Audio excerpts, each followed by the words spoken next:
Does Mr. Worm just think, here's some dirt, just like any other dirt? You know, if you cut a worm in half, it grows back into two worms. What's your point? My point is worms are fucking creepy. You sure it feels right at home here? It's a...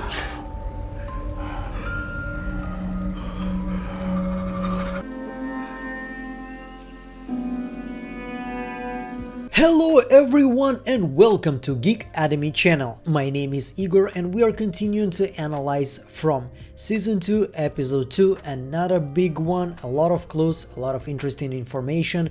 But before we begin, before we dive in, as usual, I want to thank everyone who supports me here on this channel, on Patreon. Your donations make this channel possible. It gives me a lot of motivation to continue. Your trust is something I don't take lightly, and I will do everything I can to never disappoint. And of course, I want to welcome some new members. I have two new motivators. It's Madison Zimmerl, I hope I pronounced it correctly, the Grumbledore, one of the best nicknames I have ever seen, and two new Beacon of Light, Liv and Wayne Allen Sully. Thank you so much for supporting this channel. Every time I get a notification from Patreon that there is a new subscriber there, I don't believe it. I need to check it a couple of times because, you know, I try to do the best job that I can here providing you with this kind of content. And every time somebody subscribes, it's basically telling me that I am doing a good job. And once again, we begin with your comments, and I chose two. One of them is basically in Norse mythology. There is Lif and Liftrasir. They are somewhat like Adam and Eve, I guess. During the Ragnarok, they survived winter by hiding in a tree called Hodmimis. Hold, I think I pronounced it correctly. It reminds me of the faraway tree and had to repopulate the world later. Now, maybe there is some relevance to From, maybe there isn't, but what I really love about this show and about this community is how much we learn. Okay, about mythology, about science fiction, whatever it is, about literature even, about religions. This is amazing. This quest for finding answers teaches us so many new interesting things, and I just enjoy this process so much. The other comment is basically two things you didn't mention was Elgin listening to the same music on his earphones as was on the diner jukebox. Heart rate's gonna fall. And also when Tabitha and Victor escape the tunnels, Victor freaks out and says the boy in white didn't tell him to come this way. So they went the wrong way, the boy in white wanted them to go, which I think maybe is why the ghouls are saying Ankui to her. Maybe it's a warning against boy in white, who knows. Also another thing, when Elgin has a seizure. In the very first episode or second, when Ethan had his seizure, Christy and Boyd look at each other concerning and say it could mean nothing. The vision, I think personally, was a foreshadowing of how they escaped this place. And also Victor said the monsters draw too. What? They draw their origin for future monsters? This was other people who lived here, probably ancients who sacrificed those 7 kids. Maybe this sacrifice created the town for them to live in. Some thankful thoughts. First of all, regarding the music in Elgin's earphones, I already noticed a couple of times that the creators are using the music from Jukebox like some sort of soundtrack sometimes it's part of what's happening and sometimes it's just an atmosphere. I don't know, maybe it was another cinematic trick, I don't know. I don't think here necessarily it was somehow connected to Elgin being part of this town. Maybe it was, maybe it wasn't. I hope we will know someday. Now regarding the other theories, thank you so much for making me notice this, and I really appreciate your and everyone's comments. You have amazing ideas, please keep writing. I promise you I read everything. Even if I'm not answering, sometimes I just don't want to, you know, like just write some generic response. If I have something interesting to say, I try to do it. If not, I just read, put some like or whatever.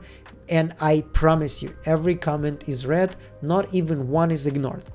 And let's begin with the analysis, finally. So we have 2 dead people in the tower, in this place, in the cellar where Boyd finds Martin. One of them looks like that, and he looks kind of burnt. I don't know exactly, like, luckily, never seen a burned body in my life, only in movies. But in movies, they usually look like that. But the other one, the other dead, looks like that. So very different steps of decay. You know, one of them looks like he has been dead for a couple of decades, and one pretty recently. So I don't know why this is important, but once again, something to keep in mind. There was a big time period between those two deaths. Now we start listening to Martin's story, and he's telling basically something that we already have seen happening with Boyd. I went through the tree, sometimes you get stuck, sometimes you get trapped. So this is basically what happened to Boyd. He went through the tree and he got trapped. And we have this theory of Martin being basically Boyd, you know, like in previous cycle. Probably, maybe not, I still don't have any 100% proof for that, but it does look like it. And we have like another sentence from Martin when he's saying, now that's when they get to you, when they get you. This is when they got him. Now what I think is interesting here is once again the mentioning of them, they. Sarah was talking about they, the voices, there are many of them, and Martin is also talking about many they. It's not something, it's not it, it's not he, and it's not she, it's a they. And we haven't seen so far something that can relate to that. Maybe the, you know, the fireflies, the cicadas, whatever it is in the end of the season, maybe it was a manifestation of some spirits, and that's why there were a lot of them here. I don't know, maybe something once again to keep in mind. And we can see that Boyd finds his United States Marine Corps tattoo, and there's like a big cut on his arm. Maybe it was just something that was done, you know, to make us feel that, you know, like the Martin experienced some bad shit here in this place. Maybe it was the way he got those worms that he gonna transfer to Boyd later. It was made through, not like a big cut. And yeah, he's also talking about monsters, and he's saying they're just the tip of the spears. So we know that they're basically something that we see first. You know, the tip of the spear is, of course, it's just a saying. It's not literally every time is used in military context, but you know, the origins of it is basically if you have a weapon, if you have some kind of force, the tip of the spear is probably gonna be the cavalry or something like this, or you leave the cavalry for the end and you have like the infantry, you send them first. So this is something that you experience first, and the later stuff, they are the more dangerous ones. Like as I told you, first you send infantry and then you proceed with cavalry to destroy your enemy. And we have seen already spiders, we have seen already after that in the next episodes some monster or some power hiding underground, and we have seen already the Ankui children. Which one of them is the most dangerous, we still don't know, but they are the main suspects. And he also talking about small town Millbrook. What is interesting is Millbrook we have in New York. We also talked about, you know, like Jamestown in New York, but you also have Millbrook in Alabama and Illinois, and you also have in Canada. So once again, maybe just something never to notice, or Martin basically said like a town that you can find in a lot of states. So if, for example, Boyd would ask him, you're from Millbrook, by the way, you know this amazing thing that happens in Millbrook all the time, he would be like, no, this is Millbrook in New York, I'm from Alabama, don't bother me please. What I'm basically saying that maybe Martin is lying. I don't trust the guy for 100%. And we can see that he's saying that there is darkness in the forest, like no shit Sherlock, we notice it, okay? And there's a lot of darkness in the forest, and we've seen the Abbey ghost or whatever it is attacking Boyd. I don't know if the spiders are bad here or they tried to, you know, like to contain this evil spirit. They are like a protection mechanism, almost like the boy in white, as I suspect.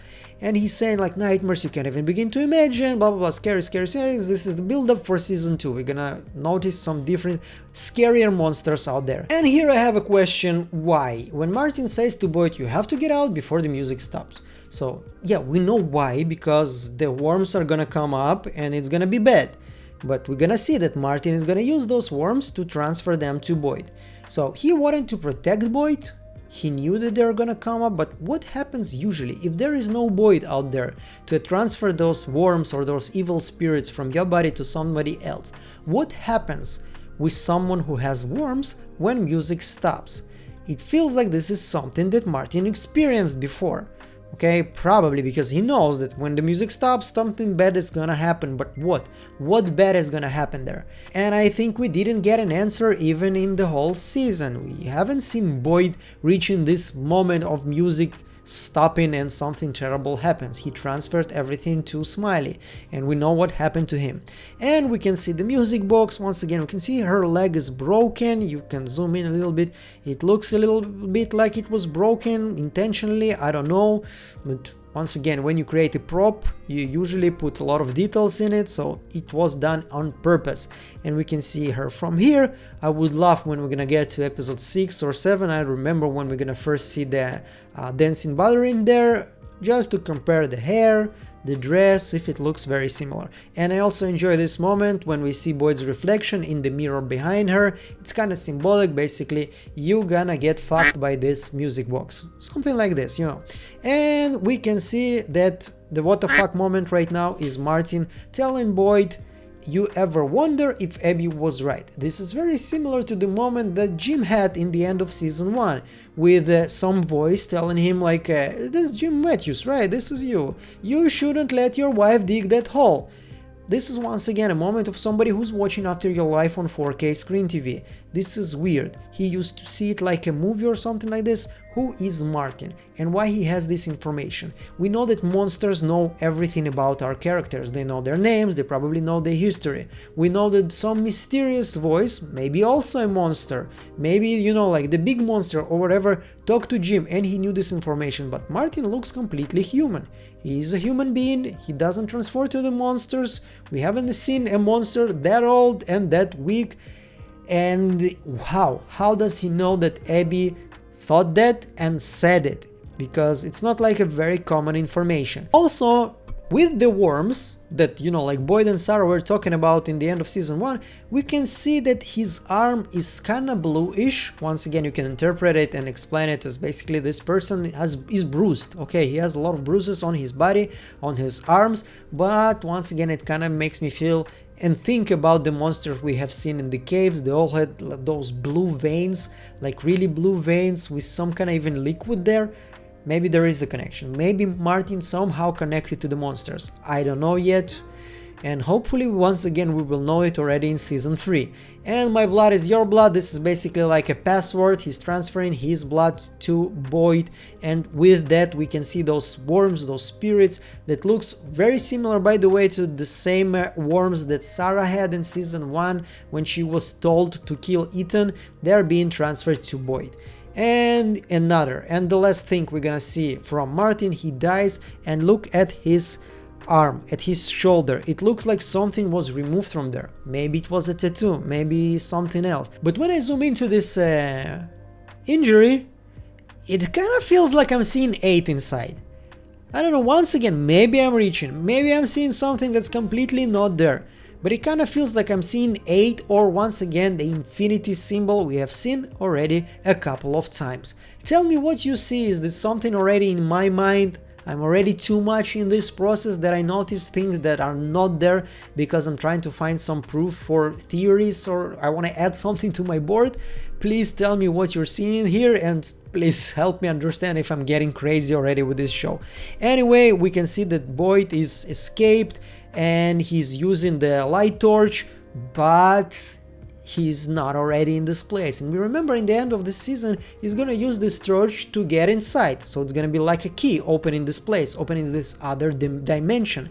But why here it's not working? I don't know, don't have any explanation for that. He's seeing one of the goodest boys ever, and when the dog comes to him, just look at this moment. Once again, I'm probably reaching here a lot, but the dog is kind of smelling him and he's like, ew. Usually, and I'm pretty sure this is the case here too, the dog has a trainer, somebody who's telling him what to do, and the dog usually like gets a command and he's checking all the time the trainer if I'm doing correctly, if I'm doing good. But once again, this is From we're talking about, and this is my video, so we have to go completely tinfoil here. Maybe the dog smelled that there's something evil inside of him. He's like, oh, no, the worms, I used to like you, buddy, but now you smell like there's something evil inside of you. This is just something that came to my mind and I want to share it with you. And we can see there is a moment when Boyd is talking to the dog and he's like, Gus, god damn it, slow down. So there was a theory like, why would he say Gus? And there was a recent interview with Boyd when he said it was just a mistake in subtitles. He didn't want to say Gus. There is no name for the dog on the TV show. He probably wanted to say Gosh or something like that, and it went Gus, and the subtitles just made a mistake here. Anyway, we can see the monsters, and they're kind of delayed because we're gonna shift to the city. As you can see, I'm not going chronologically this time, but this is the moment already when monsters are in the town and they're starting killing people. This is already like middle of the episode. We're closer to the end already, and some monsters are still walking through the city. So either they are not waking up at the same time, or some of them, you know, like have things to do. They want to dress up, they want to put some makeup, whatever it is. Of course I'm kidding, but it feels weird that they are not together, even though they are waking up pretty much together. And let's finish with Boyd and move to Victor and Tabitha. Almost finished with Boyd because he's gonna come here too. Okay, so we notice this hideout that Victor's mother prepared. We can see that there is this kind of lamp and there is this figure of somebody who's playing bowling. Kind of made me think again about this game that we have seen in the caves when the Ankui children were throwing baseball in order to break this stone structure, the small stone structure. It felt a little bit like bowling, and here we have another one like that. And we can see that Victor still has those psychological blocks. Obviously, there were no reason to remove it, and when Tabitha asked him how he got to this place, he says, "I don't like to talk about it."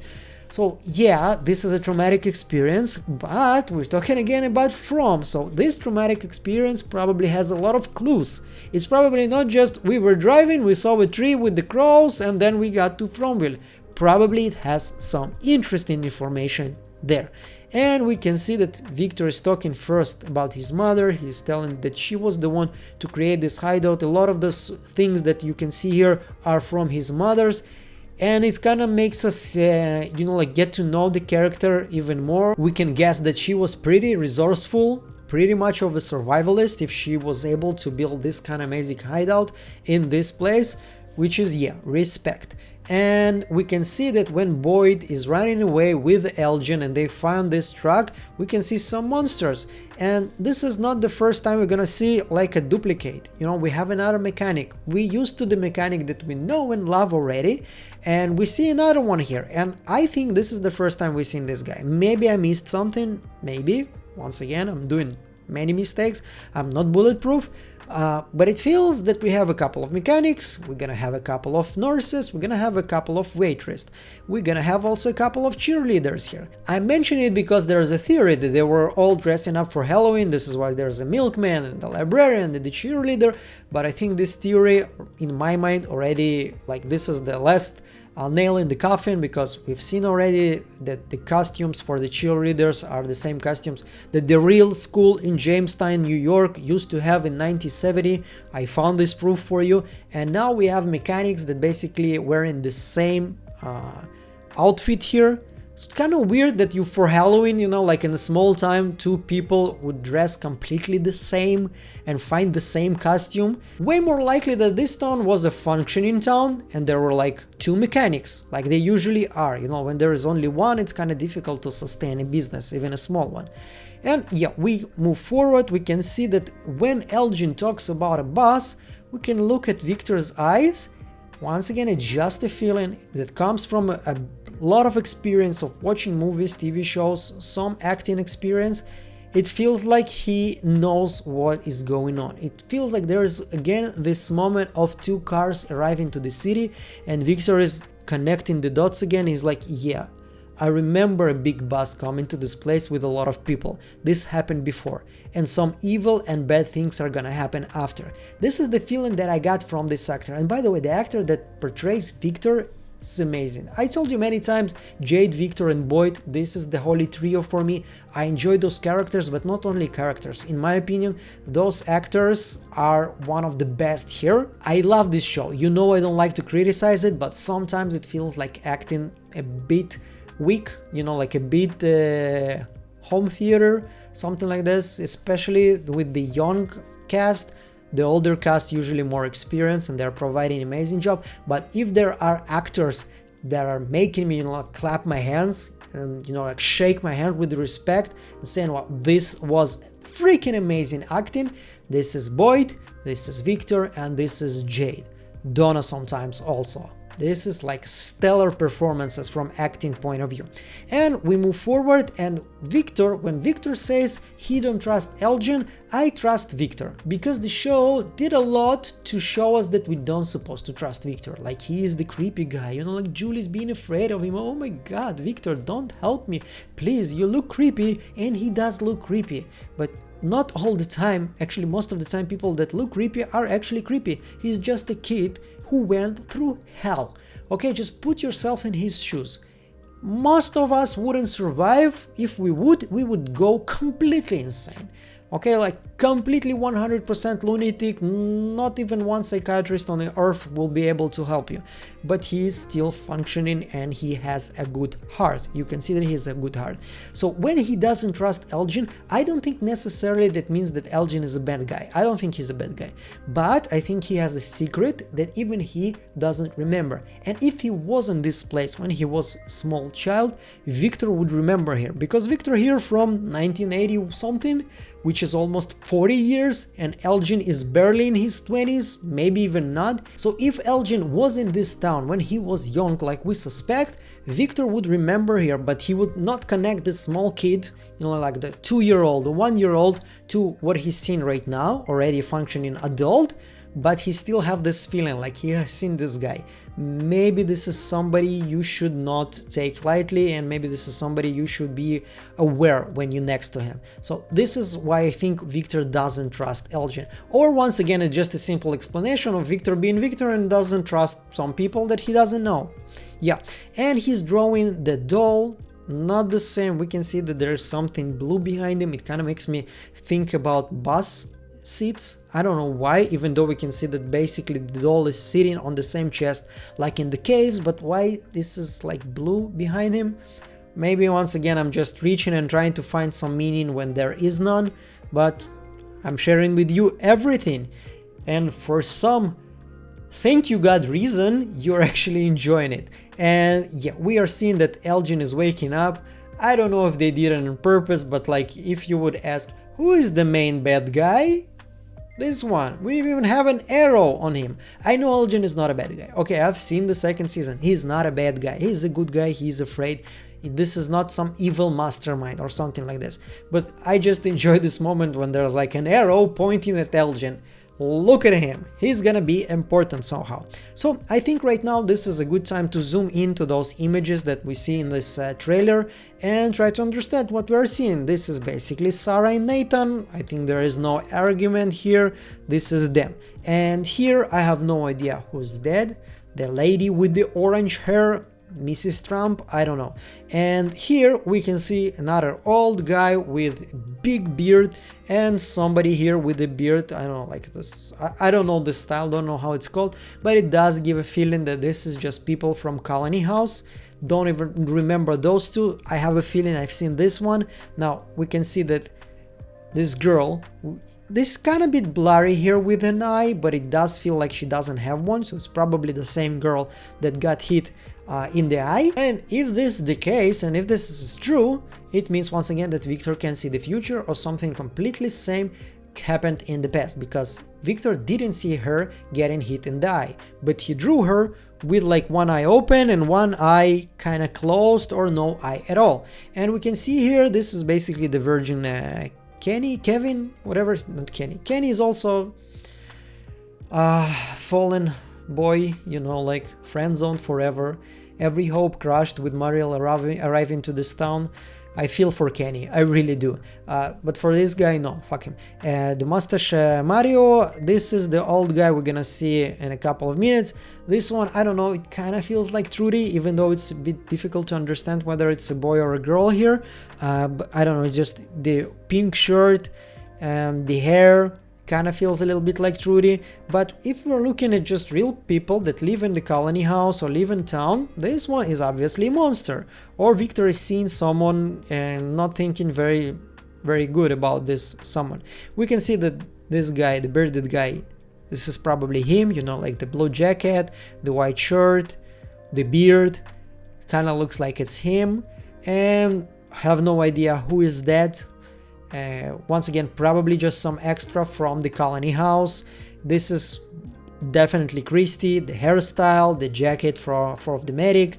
Here once again the same girl, it looks like the same girl. I don't remember her wearing this kind of bag. Maybe when she was riding the bike and Jay took it from her, maybe she was wearing that kind of bag and that kind of hat. Or once again, it's not her, it's just someone exactly like her from previous cycle. I don't know once again who's that. Maybe it's Donna.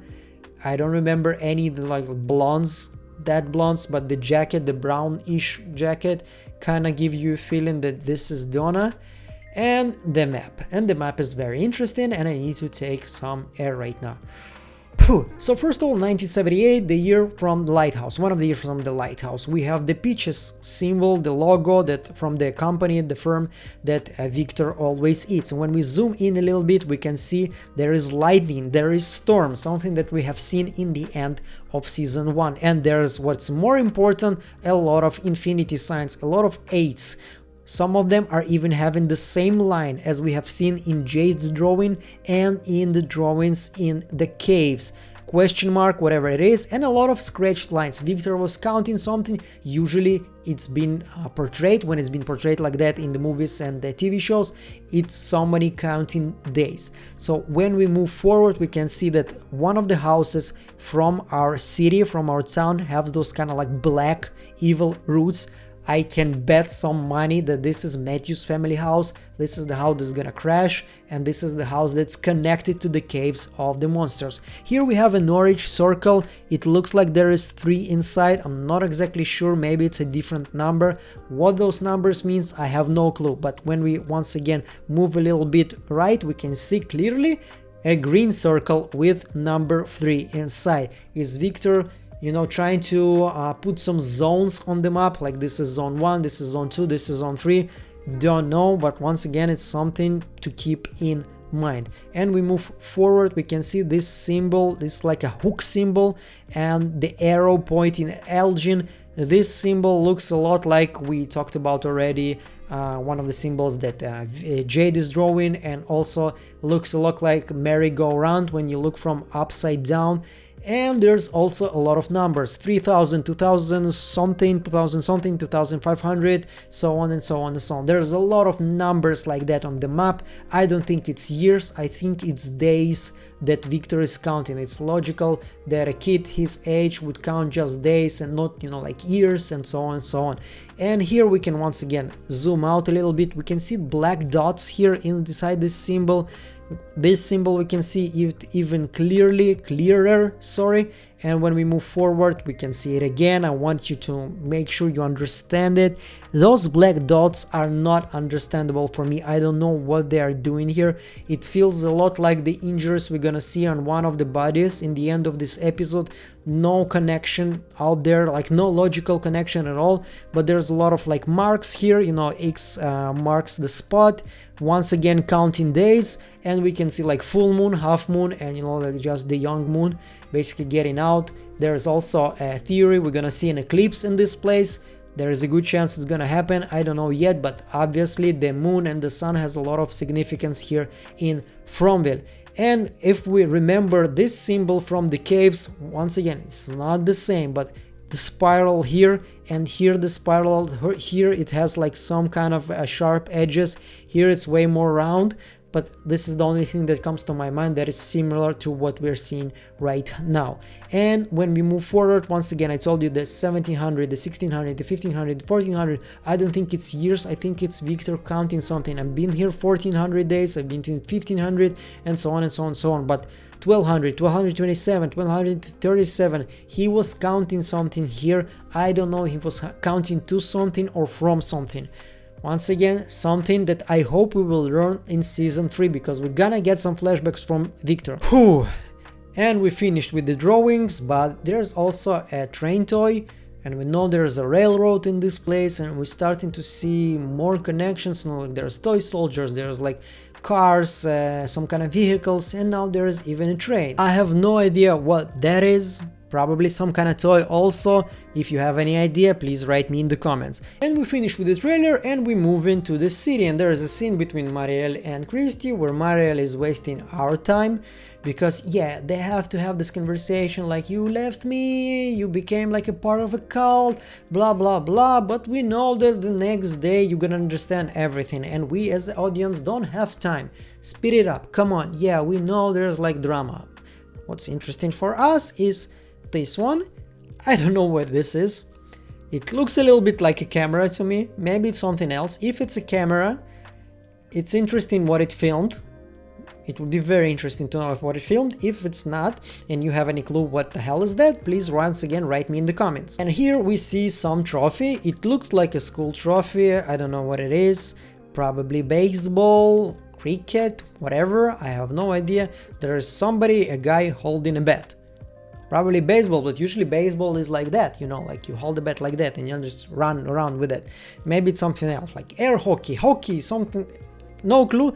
But once again, it looks like it's a school trophy and we still haven't seen any kids. But the cheerleaders and the guy that, you know, gonna kill the couple that escaped from the bus, and the one that Julie saw in the beginning of season 1.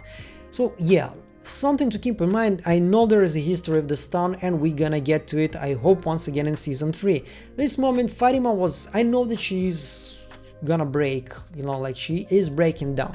Colony House, we can see it's been only 2 nights. After Colony House, she experienced one of the worst nights of her life, probably, maybe even the worst. She almost lost Alice, and once again she's just freaking out, but she was annoying as hell here. I really wanted Alice. Alice also was annoying here, but you know, like you can see that this person who is very like dear to you, you want to marry her, and she's endangering herself. I'm all for feminism and, you know, like do whatever you want to do, but at this point when there's like monsters looking at you and you're like open up, you know, the window and you start talking to them and you give them an opportunity to affect you, this is a moment when, like, with everything you have, like with all your love, you grab your girl, you pick her up and you tell her, honey, we're moving away right now, okay? We're gonna talk about it tomorrow. No violence. I will never advocate for any violence, but the same with like Megan and her mother looking at her and she's like, would you stop, honey, please, talking to this monster that's gonna kill us in about 5 seconds. Please, if it's not so difficult for you.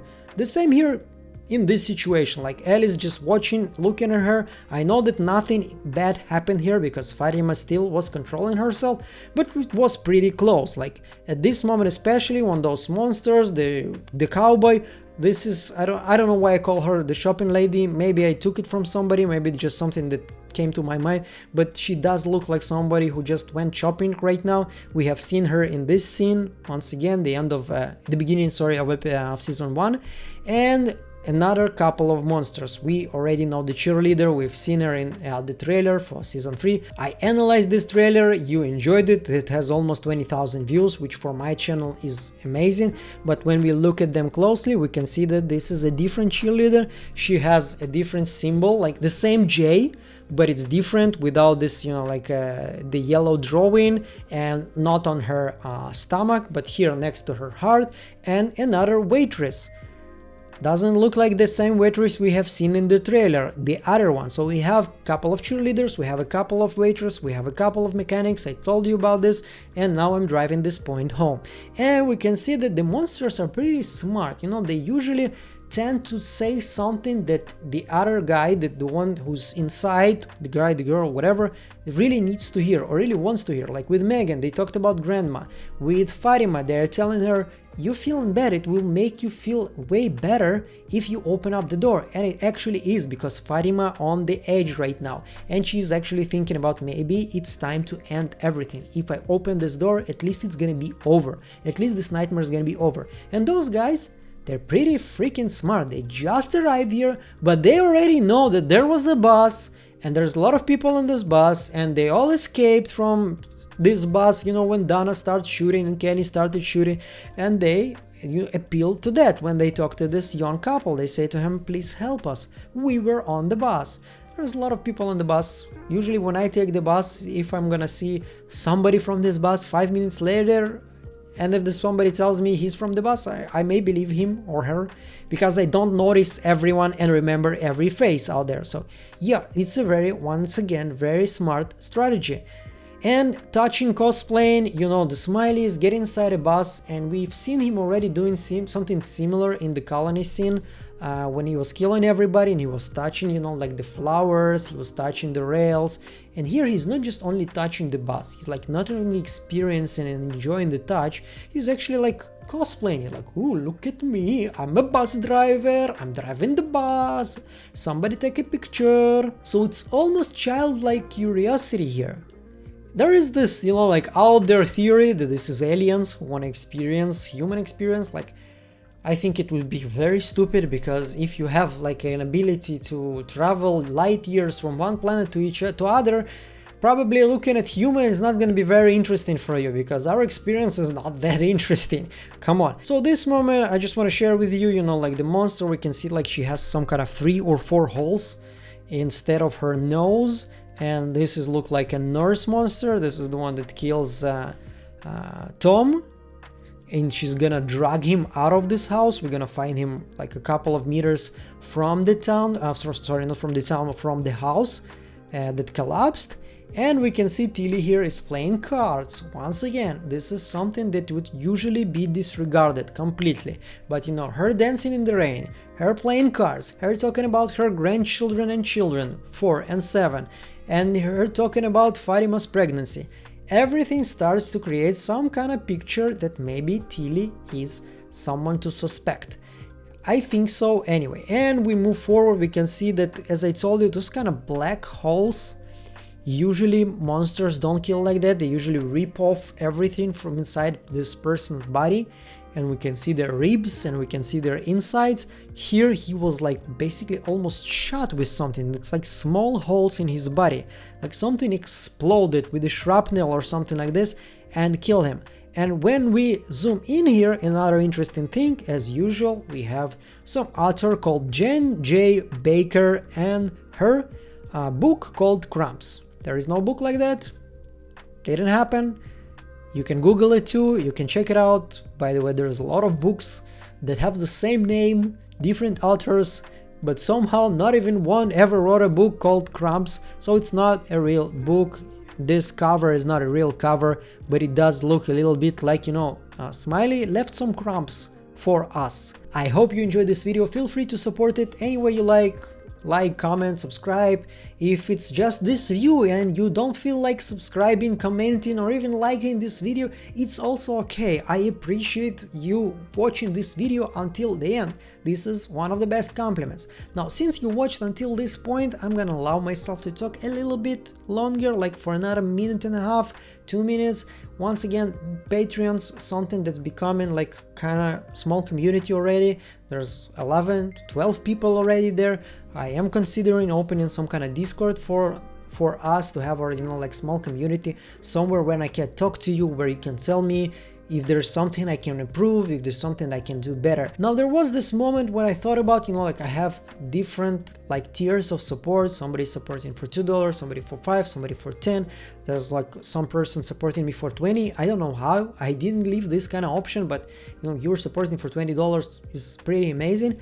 But what I'm saying is that hard for me, it is hard for me emotionally and morally to differentiate it like this and start selling something like this shout out, you know, like the shout out that you give in the beginning of this video, and you member that arrived for $10, I'm gonna give him a shout out, but somebody for $2, I'm not gonna do it. It feels wrong. It kind of feels also right at the same time, like you wanna give more to people that give you more. It's kind of how the world works, but I have no idea what is your financial situation, and for somebody giving $2 is way more than for somebody else giving 10 or 20. This sometimes happen, and I don't want to feel like there's somebody who can only give $2, like I don't value this kind of support, like I value it less. I value every support. The amount, this is for you to feel like this is something that I want to give to this guy, to his channel, to, you know, like evolving, and I want to see more of his video, and this is my donation. But I never want to be in this position when I'm like saying like everyone who's giving me $2, you know, like peasants, you know, like I know those kind of people, I don't like them, I don't want to be around them, and I hope, God, I hope I will never turn to somebody like that. So this is something that was important for me to say, and if there are Patreons that feel like for $10 or $20 or $5 they need to get more, once again, just feel free to write to me. I'm a pretty normal human being. Whatever you can say to me, I will never be rude, and I will try to do my best to help you with everything I can. Not necessarily every time I will be able to do it, but I can promise you that I will try. Thank you so much for listening to this speech again, and I'll see you in the next one. Bye!